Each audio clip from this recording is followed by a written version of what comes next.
નમસ્કાર, આપ જોઈ રહ્યા છો નેશન પ્લસ ન્યૂઝ. હું છું આપની સાથે હિરલ પંડ્યા. વડોદરા શહેર સહિત રાજ્યમાં વરસાદને લઈને રેડ એલર્ટ જાહેર કરવામાં આવ્યું છે. ત્યારે વડોદરા શહેર અને જિલ્લામાં શાળાઓ અને શૈક્ષણિક સંકુલોમાં તંત્ર દ્વારા આવતીકાલે રજા જાહેર કરવામાં આવી છે.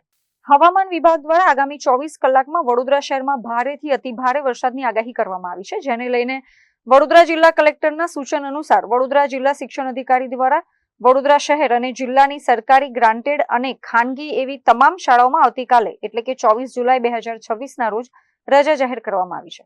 વિદ્યાર્થીઓની સુરક્ષાને ધ્યાનમાં રાખીને શિક્ષણ વિભાગ દ્વારા આ નિર્ણય લેવામાં આવ્યો છે. વડોદરામાં રેડ એલર્ટને કારણે વડોદરા જિલ્લાની તમામ શાળાઓ, પ્રાથમિક, માધ્યમિક, ઉચ્ચતર માધ્યમિક, સરકારી, ગ્રાન્ટેડ, નોન ગ્રાન્ટેડ અને તમામ બોર્ડની તમામ શાળાઓ આવતીકાલે રોજ જિલ્લામાં ભારે વરસાદની આગાહીના પગલે શાળામાં કોઈ અઘટિત ઘટના ન બને, બાળકોને કોઈ મુશ્કેલી ન પડે એ હેતુસર માનનીય કલેક્ટર સાહેબના સૂચના દ્વારા આપણે જિલ્લાની તમામ અને શહેરની તમામ શાળાઓ આવતીકાલે શિક્ષણ કાર્ય બંધ રાખવાનું કહેલ છે, જેનાથી કોઈ અઘટિત ઘટના ન બને.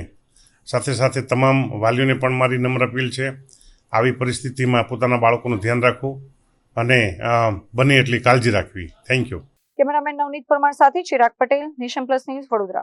સમાચારોના સતત અપડેટ મેળવવા માટે અમારી નેશન પ્લસ ન્યૂઝની યુટ્યુબ ચેનલને સબસ્ક્રાઇબ કરો, બેલ આઇકન દબાવો અને જોડાયેલા રહો ફેસબુક, ઇન્સ્ટાગ્રામ અને ટ્વિટર પર.